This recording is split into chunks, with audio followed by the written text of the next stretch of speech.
فارغ ہونے کے بعد اللہ کے نبی سے معلوم کیا کہ آج ہم نے ایک ایسی نئی بات سنی جو اس سے پہلے کبھی نہیں سنی تھی۔ جب آپ منبر پر تشریف فرما ہو رہے تھے، آپ نے پہلے درجے پر قدم رکھا تو فرمایا آمین، دوسرے درجے پر قدم رکھا تو پھر فرمایا آمین، تیسرے پر قدم رکھا پھر فرمایا آمین۔ تو اس کی وجہ ہم جاننا چاہتے ہیں۔ اللہ کے نبی صلی اللہ علیہ وسلم نے فرمایا کہ اصل میں جبریل علیہ السلام اس وقت تشریف لائے تھے اور انہوں نے 3 آدمیوں کو بد دعا دی ہے، 3 آدمیوں کو بد دعا دی ہے، میں نے اس پر آمین کہی ہے۔ بعض روایات کے اندر ہے کہ جبریل علیہ السلام نے مجھ سے کہا ہے کہ آپ آمین کہو۔ اب آپ اندازہ لگائیے، جمعے کا وقت ہے، قبولیت کی گھڑی ہے، منبر پر آپ تشریف فرما ہیں، بد دعا دینے والے جبریل ہیں، آمین کہنے والے نبی آخر الزمان محمد رسول اللہ صلی اللہ علیہ وسلم ہیں، تو کیا جس کے لیے وہ بد دعا دی گئی ہے اس کی ہلاکت میں کوئی تردد کوئی شک باقی رہ جاتا ہے؟ جس کو بھی بد دعا دی گئی ہے تو اس کی ہلاکت پکی ہے۔ اب ہمیں دیکھنا ہے کہ کہیں ہم اس فہرست میں ہم تو نہیں آ رہے۔ جن 3 آدمیوں کو حضرت جبریل علیہ السلام نے بد دعا دی، اللہ کے نبی نے آمین کہا، تو کہیں اس فہرست میں ہمارا تو نہیں شمار ہے؟ اگر ہے تو آج ہی توبہ کر لیں، یہی توبہ کر کے اٹھے، پکی سچی اور اس کی تلافی۔ اگر نہیں ہے تو اللہ کا شکر ادا کریں۔ پہلے تو یہ فرمایا کہ ہلاک ہو وہ شخص، ہلاک ہو جو برباد ہو جو اللہ کی رحمت سے دور ہو، اتارا گیا اس کو کہ جو جس کے سامنے اللہ کے نبی کا تذکرہ ہو اور وہ درود نہ پڑھے۔ اس میں بھی ہم غفلت برت دیتے ہیں۔ موبائلوں میں ہم سن رہے ہیں محمد صلی اللہ علیہ وسلم، تقریریں چل رہی ہیں، نعتیں چل رہی ہیں، لیکن یہ زبان ہماری ہلتی نہیں، ہم اتنا نہیں کہہ سکتے صلی اللہ علیہ وسلم۔ بعض علماء کے نزدیک جب بھی آپ کا تذکرہ ہے درود شریف پڑھنا واجب ہے صلی اللہ علیہ وسلم۔ یہ بھی مختصر درود شریف ہے، اس کا اہتمام کریں، اس کی عادت بنائے، بچوں کو گھر والوں کو بتائے کہ جب بھی ہمارے نبی کا تذکرہ آئے تو صلی اللہ علیہ وسلم ہے۔ اگر ہمارے سے اس چیز میں کوئی غفلت ہو رہی ہے تو ابھی توبہ کر لیں اور آئندہ اس کا اہتمام شروع کر دیں۔ دوسری چیز فرمائی، ہلاک ہو شخص کے جس کے والدین یا ان میں سے کوئی ایک بڑھاپے کو پہنچ گیا ہو اور وہ اس کو جنت میں داخل نہ کرا سکے، یعنی ان کی خدمت نہ کرے۔ کتنی بڑی محرومی کی بات ہے۔ ہم میں سے کتنے ہیں کہ جن کے ماں باپ دونوں موجود ہیں، اللہ کی بڑی نعمت، یا کوئی ایک موجود ہے لیکن ہم کتنے ان کی خدمت کر رہے ہیں، کتنی جنت کما رہے ہیں، کتنی دعائیں لے رہے ہیں، کتنے ان کی بد دعاؤں سے بچ رہے ہیں، کتنے ہم ان کو راحت پہنچا رہے ہیں ہر آدمی غور کر۔ بڑی نعمت ہے ماں باپ، اللہ کی ایسی نعمت ہے دنیا میں اس کا کوئی بدل نہیں ہے۔ ماں باپ اللہ کی ایسی نعمت ہے دنیا میں اس کا کوئی بدل نہیں ہے۔ جیسی ماں باپ کو محبت ہوتی ہے دنیا میں، ایسی دنیا میں کسی کو نہیں ہو سکتی۔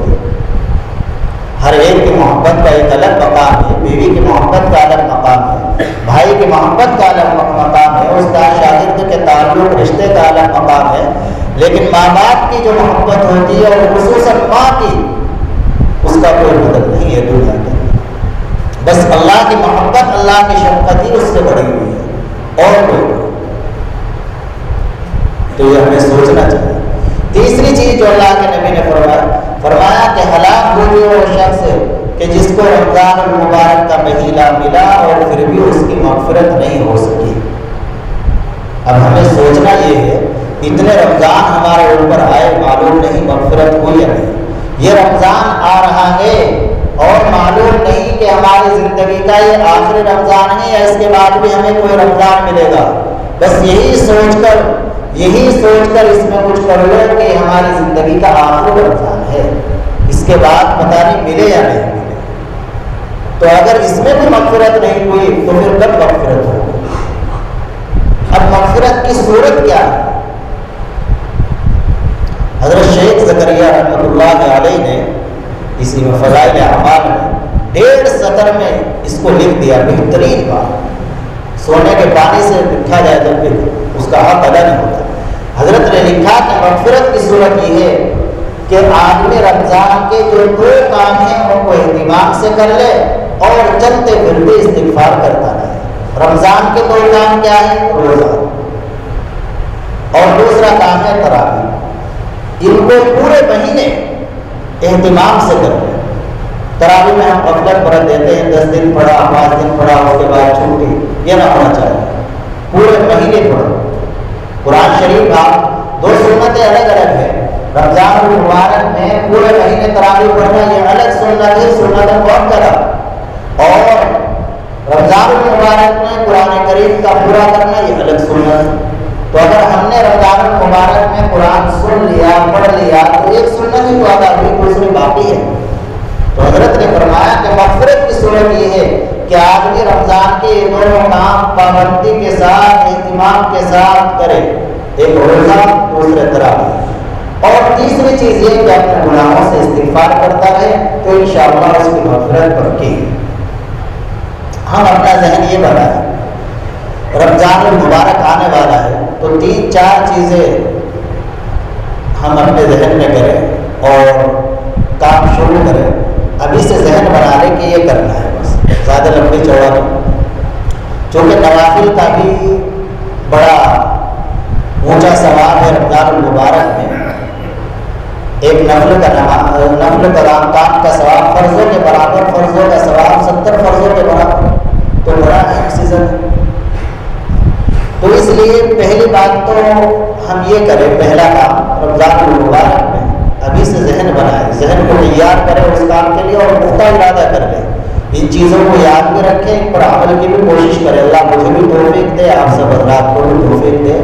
پہلا کام تو یہ کہ جو نوافل نمازیں ہیں، فرض نمازیں تو ہم پڑھیں گے انشاءاللہ، تراویح بھی پڑھیں گے، لیکن جو نوافل ہیں جن کے حدیث پاک کے اندر بڑی فضیلت آئی ہے، حدیث کی بڑی بڑی کتابیں، بخاری شریف، ترمذی شریف، ان کے کئی صفحے ان کے فضائل میں بھرے ہوئے ہیں۔ اللہ کے نبی صلی اللہ علیہ وسلم کی بالکل صحیح حدیثیں ہیں۔ تو ہم ان نوافل کا اہتمام کر لیں جو غیر رمضان میں نہیں ہو پاتا۔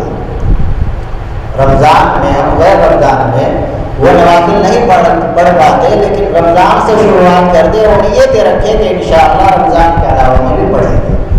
نوافل میں سب سے پہلے نوافل ہے تہجد کی نماز۔ یہ بڑی ہی قیمتی نماز ہے، غیر رمضان میں عموماً نہیں پڑھی جاتی، پڑھنی چاہیے، لیکن رمضان میں ہم سحری کے لیے اٹھتے ہیں تو ذرا پہلے اٹھ جائیں اور 8 رکعت 12 رکعت جتنی اللہ تعالیٰ کو توفیق دے اتنی تہجد کی نماز پڑھیں۔ بڑے ہی فوائد ہیں۔ حضرت ابو امامہ رضی اللہ عنہ فرماتے ہیں، نبی پاک صلی اللہ علیہ وسلم نے ارشاد فرمایا، علیکم بقیام اللیل فإنه دأب الصالحین وقربۃ لکم الی ربکم ومغفرۃ للسیئات ومنہاۃ عن الإثم، رواه الترمذی۔ اللہ کے نبی نے فرمایا کہ تم پر رات کا قیام، تہجد کی نماز یہ لازم ہے، اس کو لازم پکڑو، اس لیے کہ یہ اللہ کے نیک بندوں کی عادت ہے۔ روحانی ترقی جو حاصل ہوتی ہے آدمی کو اور صالحین میں اس کا جو شمار ہوتا ہے، تو یہ تہجد اس کا بڑا ذریعہ بنتی ہے، تہجد کی نماز۔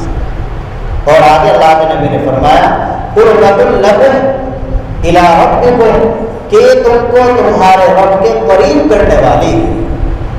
تہجد کی نماز یہ تمہیں تمہارے رب سے قریب کرنے والی ہے، اللہ کا قرب، اللہ کے نزدیکی تم کو حاصل ہوگی، اور یہ تمہارے گناہوں کے لیے کفارہ بنے گی، گناہ بھی اس سے ختم ہو جائے گا، اور یہ تم کو گناہوں سے روکے گی۔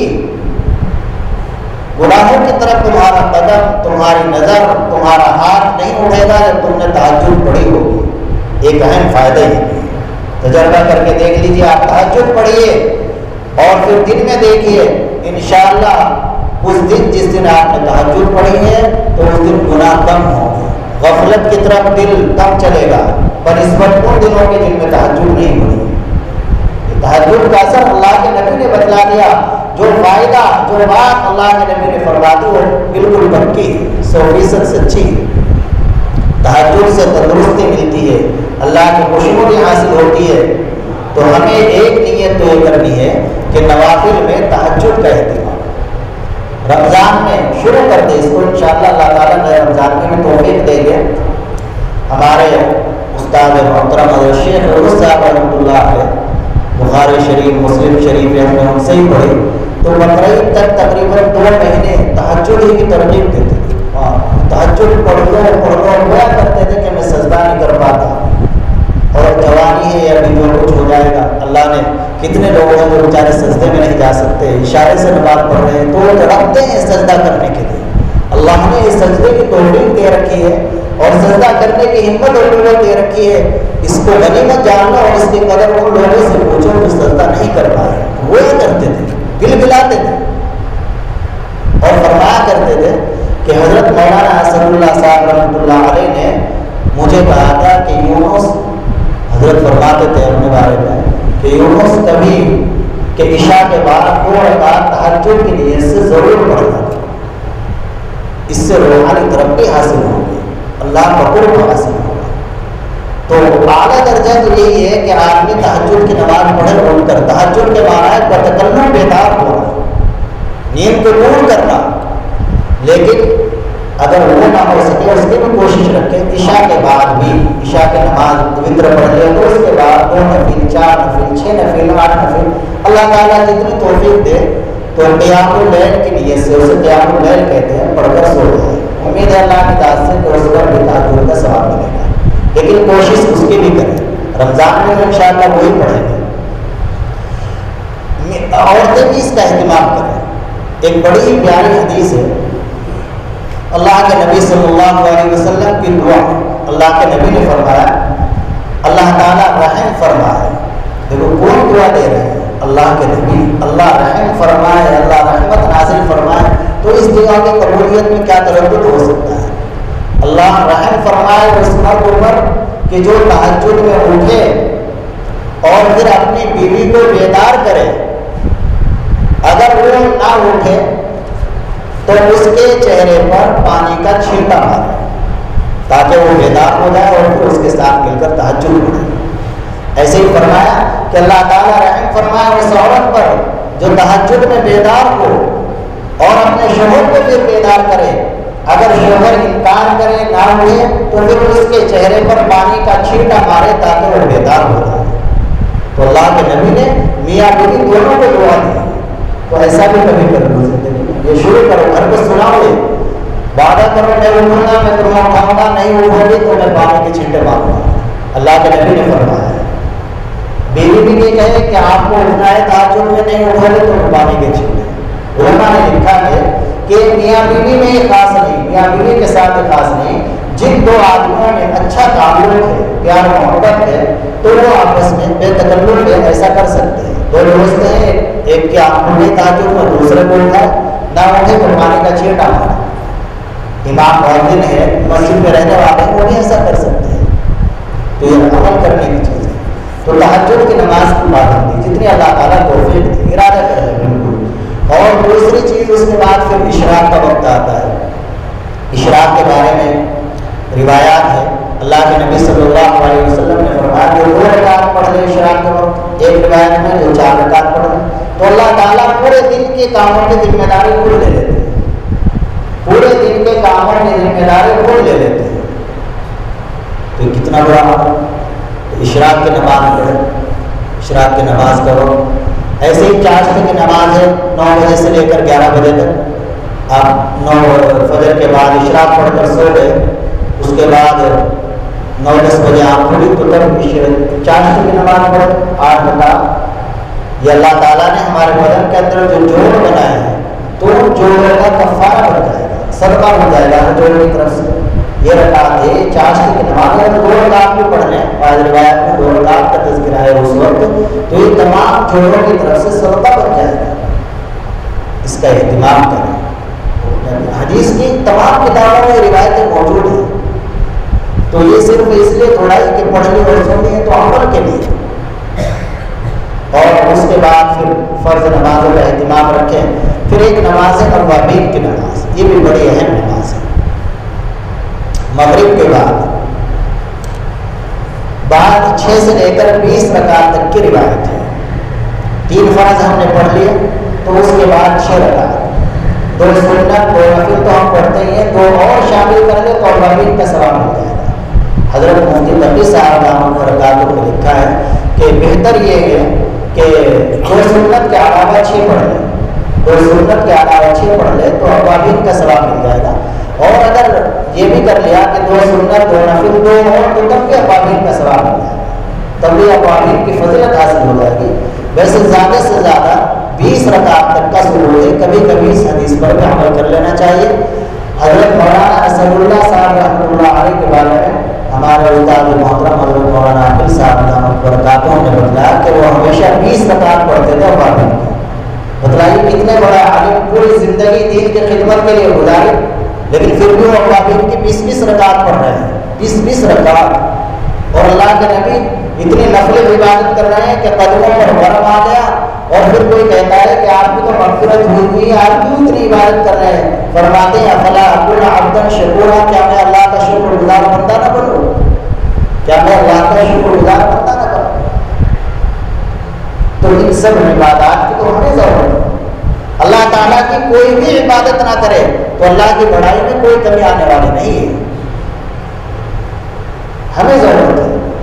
تو ایک کام تو یہ ہے رمضان کا، ایک کام تو یہ ارادہ کر لیں سب کہ انشاءاللہ نوافل کا اہتمام کریں گے، تہجد بھی پڑھیں گے، اشراق بھی پڑھیں گے، چاشت بھی پڑھیں گے۔ ابھی سے پکا ارادہ کر لیں اور پہلے ہی دن سے شروع کر دیں، یہ نہیں کہ کل سے کریں گے پرسوں سے نہیں، پہلے ہی دن سے کرنا ہے، بلکہ بہتر یہ کل سے ہی شروع کرتے تاکہ تھوڑی عادت سی بن جائے آج سے ہی۔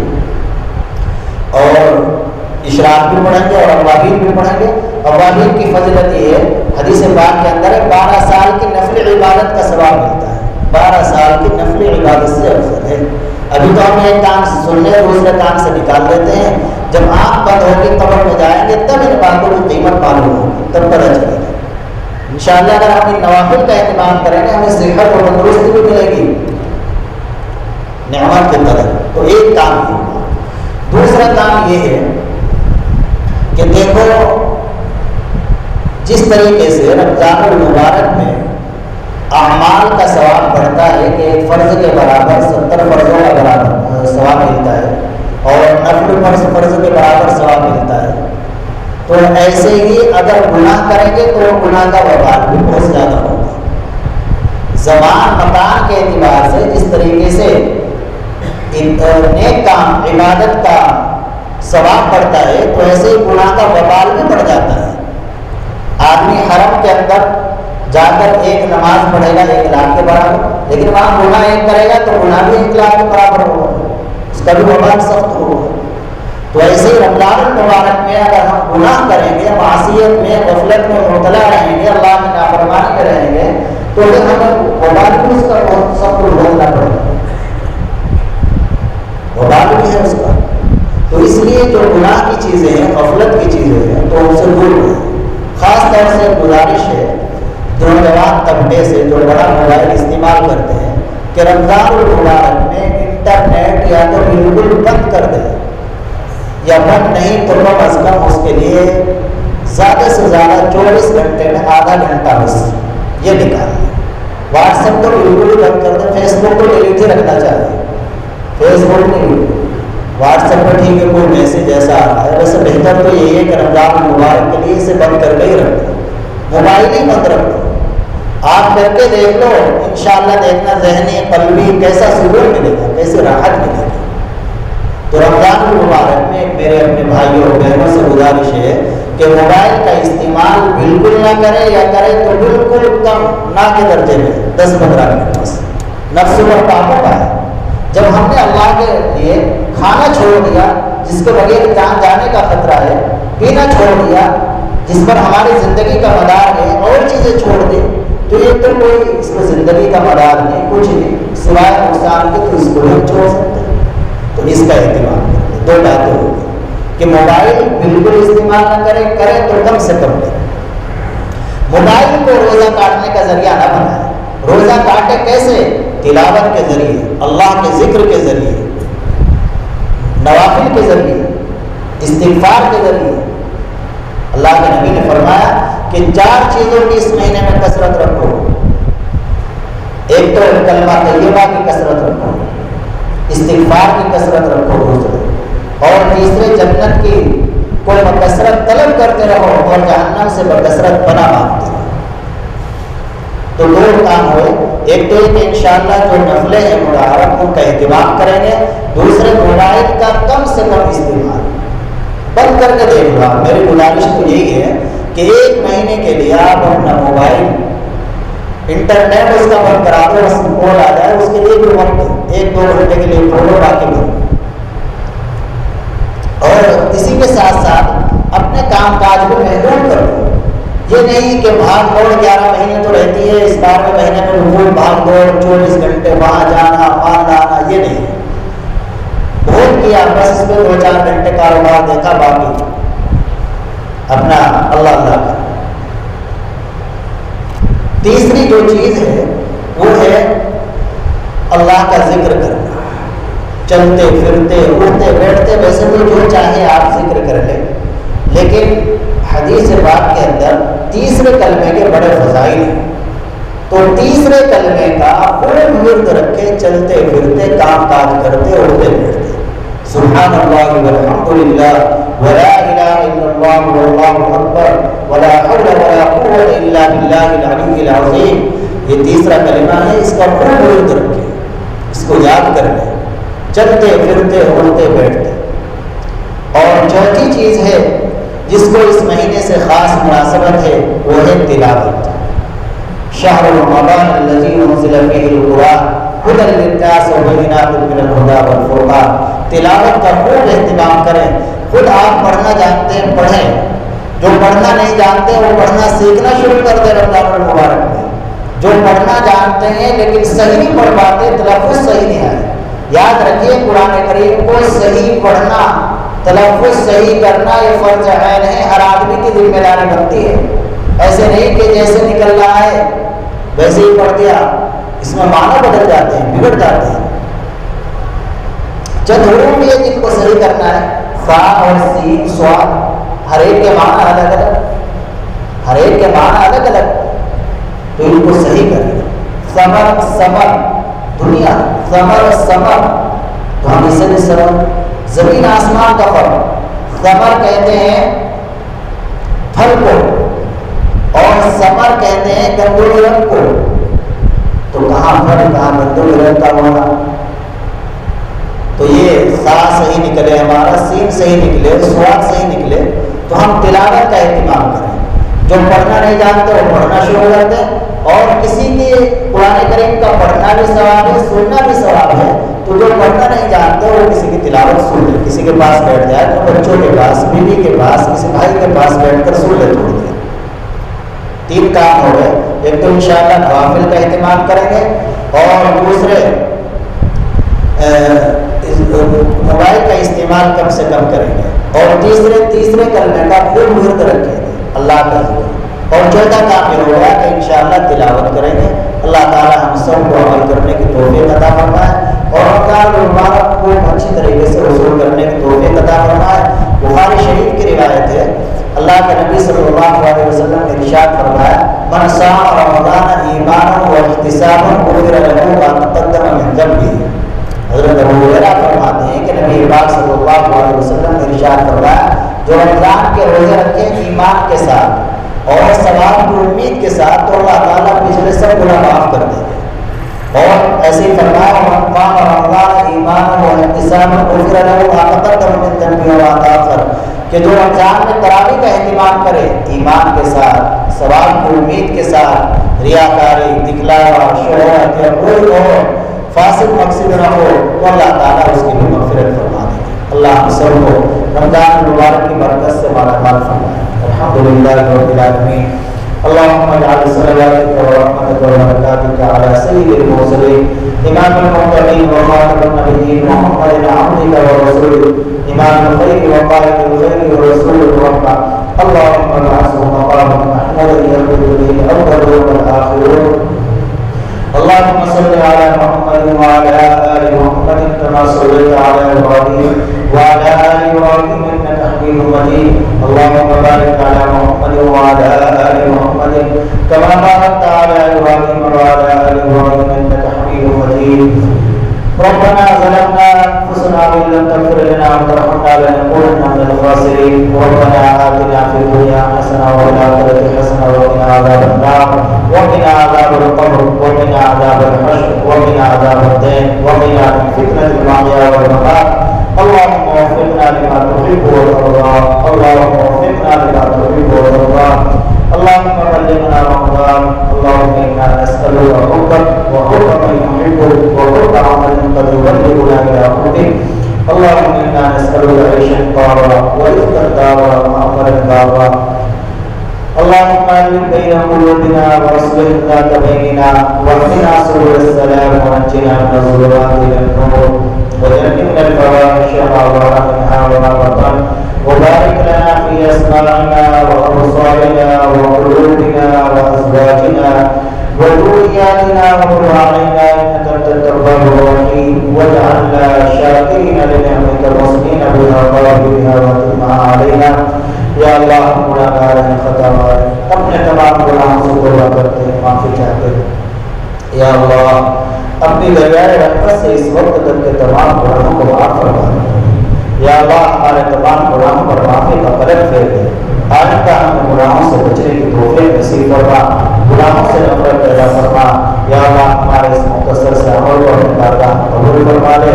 یا اللہ ہمارے پورے سال کے اعمال کو اور اس مجلس کو اپنی بارگاہ میں قبول فرما دے. یا اللہ اس کو ہماری اصلاح کا ذریعہ بنا دے، ہماری نجات کا ذریعہ بنا دے. یا اللہ ہم سب کو اپنی شان بہترین پر عنایت فرما. یا اللہ ان سب کو قرآن کریم کی برکات سے مالامال فرما. یا اللہ رمضان مبارک آ رہا ہے.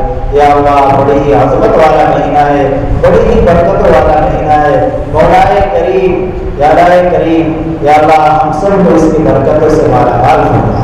غفلت سے ہماری حفاظت فرما، معصیت سے حفاظت فرما. یا اللہ اس مہینے کو وصول کرنے کی توفیق عطا فرما. اہتمام سے روزے رکھنے کی توفیق نصیب فرما. اہتمام سے تراویح کرے پڑھنے کی توفیق عطا فرما. نوافل کا اہتمام کرنے کی توفیق نصیب فرما. تلاوت کا اہتمام کرنے کی توفیق عطا فرما. موبائل اور دوسری جو غفلت کی چیزیں ہیں یا اللہ ہمیں ان سے دور رہنے کی، ان کا ضرورت کے مقدر استعمال کرنے کی توفیق نصیب فرما. یا اللہ اپنے وقت کو ضائع کرنے سے ہماری حفاظت فرما. یا اللہ وقت کو وصول کرنے کی توفیق عطا فرما. رمضان المبارک کی برکت سے ہم سب کو مالامال فرما. یا اللہ محرومی سے ہم سب کی حفاظت فرما. یا اللہ اس آنے والے مہینے کی برکت سے امت پر جو بلائیں ہیں، مصیبتیں ہیں، یا اللہ جو پریشانیاں ہیں، یا اللہ ان پریشانیوں کو دور فرما دے. یا اللہ کورونا کی جو وبا ہے، یا اللہ کیا حقیقت ہے آپ کو معلوم ہے. جو بھی ہے اللہ اس وبا سے پوری انسانیت کو نجات نصیب فرما دے. یا اللہ اس وبا سے پوری انسانیت کو نجات نصیب فرما دے. اور بھی اللہ آنے والے بلاؤں سے، وباؤں سے پوری امت کی حفاظت فرما. یا اللہ پوری انسانیت کی حفاظت فرما. پورے عالم میں امان قائم فرما، فسادات کو ختم فرما. یا اللہ یہ تیرے بندے بندیاں جو یہاں قرآن پاک کی نسبت سے جمع ہو رہے ہیں، مولا کریم ان کے جمع ہونے کو قبول فرما دے. ان کی کوئی الجھنیں ہیں، پریشانیاں ہیں جن کو آپ بھول جانتے ہیں، یا اللہ سب کی الجھنوں کو، پریشانیوں کو یا اللہ دور فرما دے اور راحت و سکون سے مبدل فرما دے. ان کے جو جاری مقاصد ہے، کام ہے، یا اللہ آپ بھول جانتے ہیں. یا اللہ جو مقاصد میں رکاوٹ ہے، اللہ ہم سب کو دور فرما. یا اللہ اس قرآن کریم کی برکت سے ہم سب کے مقاصد میں کامیابی عنایت فرما. یا اللہ ہمارے مساجد، مدارس، مکاتب، خانقاہوں کی گول حفاظت فرما. یا اللہ ان کی ضروریات کو غیر سے پورا فرما. جو ان کا تعاون کرنے والے ہیں ان کے بارے میں بھرپور مدد فرما. ان کے خیر کو یا اللہ جاری و ساری فرما. مولا کریم ہم سے مانگنا نہیں آتا لیکن آپ کو دینا آتا ہے. یا اللہ یقیناً ہم مانگنا نہیں جانتے ہیں لیکن آپ دینا جانتے ہیں. یا اللہ جو بھی ہمارے لیے دارین کے لحاظ سے خیر ہو وہ سب ہمیں عافیت و سلامتی کے ساتھ عطا فرما. جو ہمارے لیے شر ہے اس سے ہماری حفاظت فرما. اللهم انا نسألك من خير ما سألك منه نبيك محمد صلى الله عليه وسلم ونعوذ بك من شر ما استعاذك منه نبيك محمد صلى الله عليه وسلم وأنت المستعان عليك البلاء ولا حول ولا قوة إلا بالله العلي العظيم. ربنا تقبل منا انك انت السميع العليم وتب علينا انك انت التواب الرحيم. صلی اللہ تعالی. اب انشاءاللہ رمضان کے بعد شروع ہوگا، رمضان تک موقوف ہے.